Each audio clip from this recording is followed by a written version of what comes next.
Más sabrosa, es muy fácil de preparar. Solo agrega agua al tiempo y obtendrás tortillas con todo el sabor al maíz de tu tierra.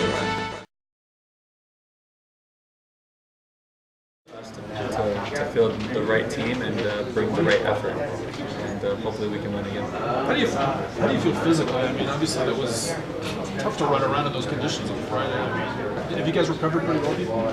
Yeah, it was definitely tough to run around in that snow and really hard on the legs, and I didn't really feel tired until I got on the bus, and I thought, man, we really did put a lot of work out there. And I think everyone's feeling good now. I think that we've done a great job in recovery, and I think everyone's done the right things. What do you think it means for people from Mexico? What this game means for you have the Mexicans speak and TGO. What this game means to people for years. This rivalry has been going on for so long. Me and my family coming over to America, to have a better life, and then I'm first generation Mexican American, and making my life here, and things have gone great for me, and I just think it shows that be able to live the American dreams that so many Mexicans want to come over and do, and it's going to be a great game. It's a great rivalry, and there's a lot of passion here between both sides. Did you watch a lot of Mexican football as a kid on TV? Did you have a team that you followed or favorite players? I just followed Monterrey. My uncle used to play for them, and so I always followed them. And my dad used to always watch games, but me, I was always outside playing, so I never really watched too much. I was out doing stuff, playing around outside or playing the sport. So, but yeah, it was definitely played in my household a lot. Omar, did the Mexican national team system ever come calling for you, whether it's U17, U20, at any point? No. How do you define success tomorrow? A tie, a win, and what's it going to take to get that result? Both of those will definitely be, I think, a major success for us. A point or three, and I think that we're definitely pulling for those 3 points. And I think the effort that it's going to take, really good organization between the whole team, and everyone having the same goal and knowing what each other has to do. And with that, comes being able to fight for each other throughout the 90 minutes plus. And I think if we do that and we put forth a good effort and play good soccer, I think we'll those 3 points. You're not going to tell us the lineup for tomorrow, but do you guys know who's starting? Do you have an idea at this point? Yeah, I'm not going to tell you the lineup. People know. Talk about your relationship with Goodson on Friday. I mean, I don't think you guys had ever with Clarence Goodson, your relationship. I don't think you guys had ever played together before yet. You seem to have a pretty good chemistry there. Look at their record. Still a pretty strong record. They're a very good team. But that being said, I think the gap has closed. I think within this region, there are no more easy games. And I think once people start realizing that, we'll be better for it. Did you cheer for the SB when you were a kid? And how tough has it been? How fun has it been for your parents to see you wear this uniform?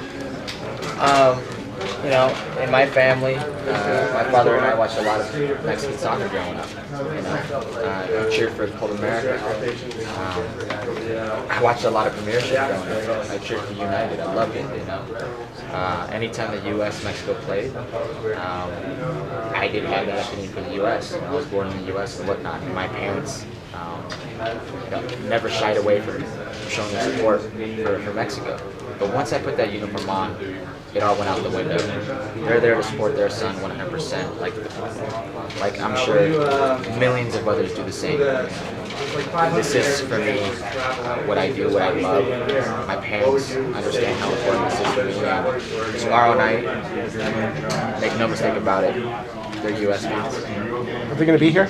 No, they won't be here. They're grandparents now. They got a lot to do. So they're back in LA? Yeah. No, I'm sorry, Las Vegas. Las Vegas. Do you think the fact that now there's guys like Gomez and that last name, those type of last names on this national team, will change that so that other kids will be cheering for the U.S. for generations now that traditionally may not have been cheering for the U.S. because their parents cheered for it. I don't think the fact that there are more Hispanic players on the national team will change will shift a change in the amount of support we have from the Latino or Hispanic people. I think the fact that there are millions of Hispanic Americans in the U.S. that are born here, that consider themselves Americans, that will make the shift. That will change.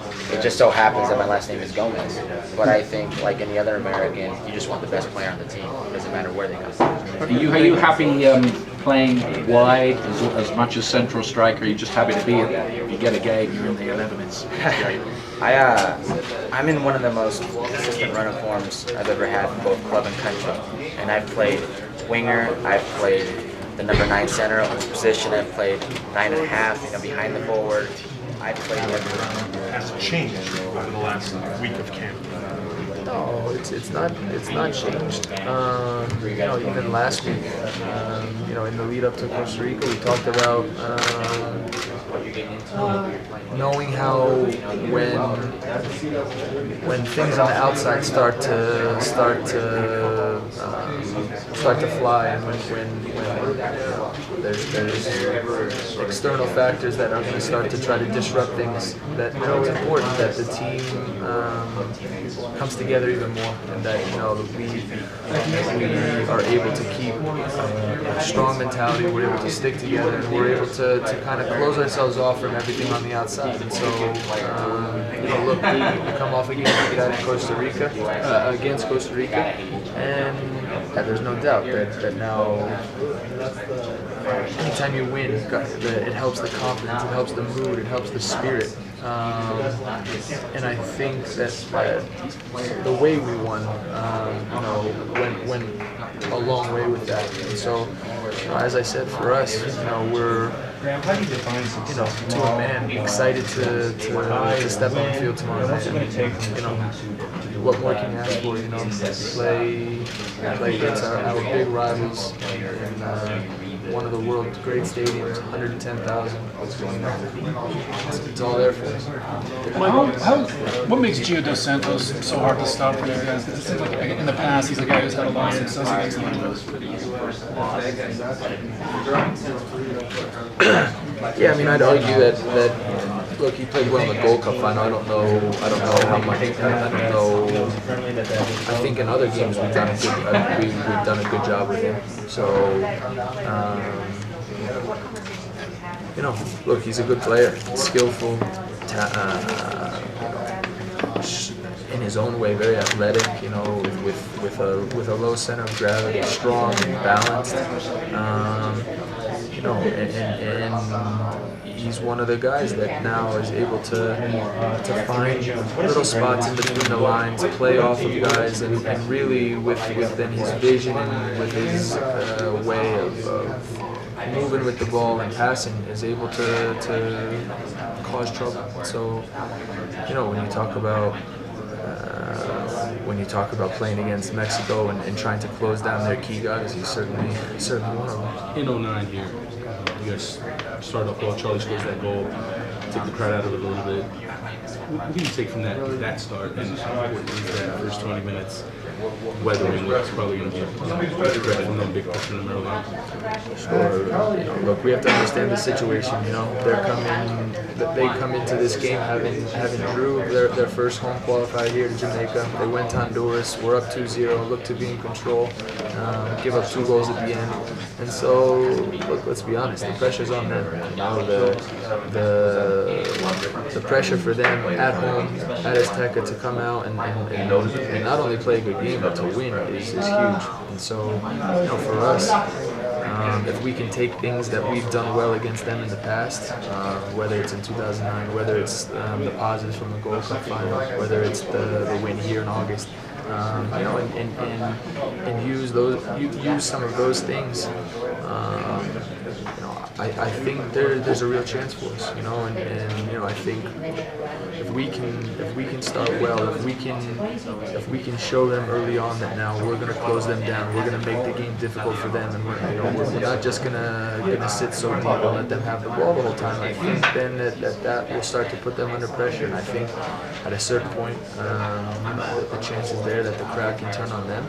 And so, look, as I said, we have to understand the situation and know that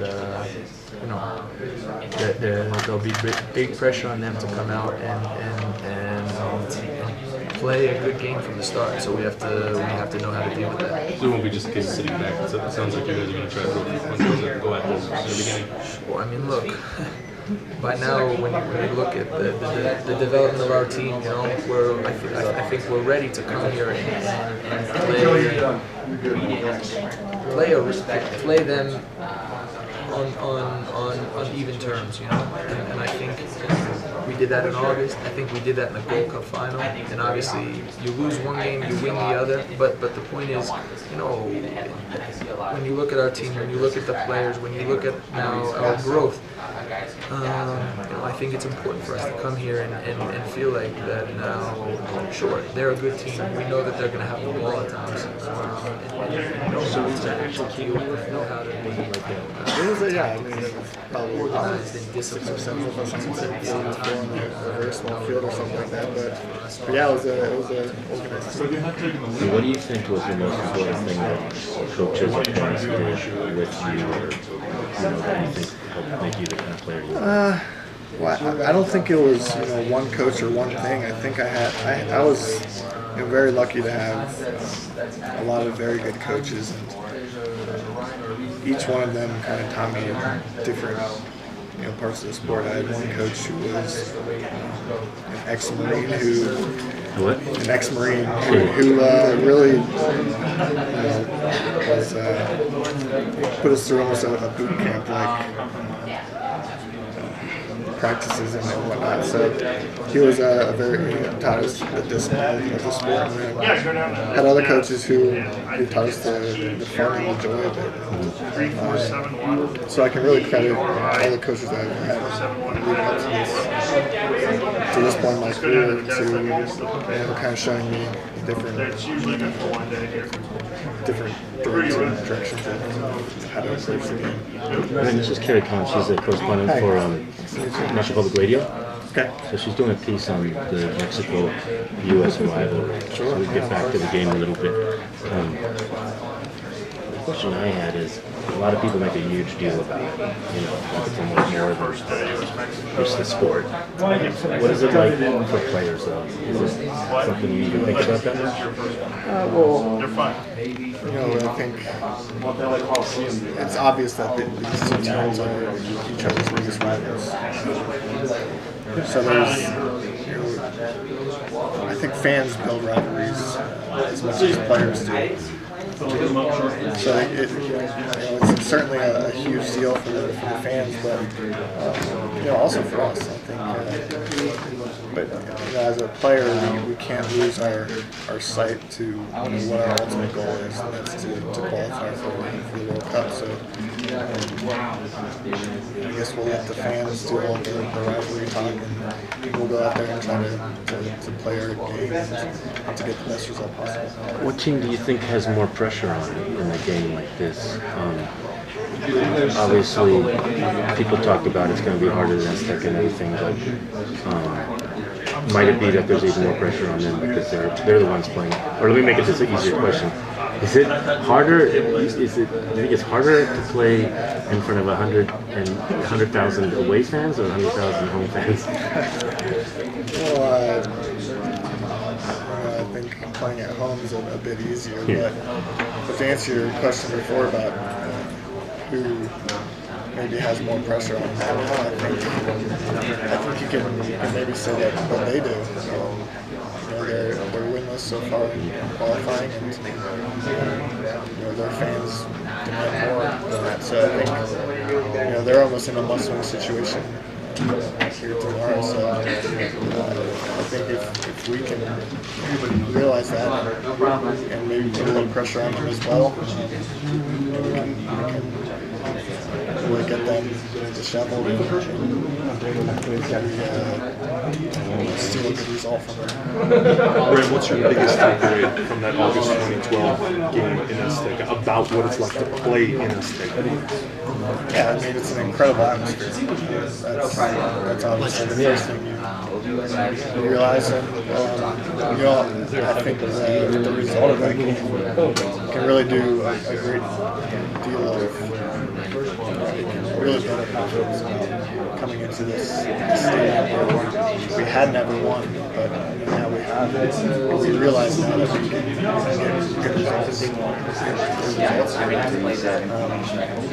group that came down here realizing that now.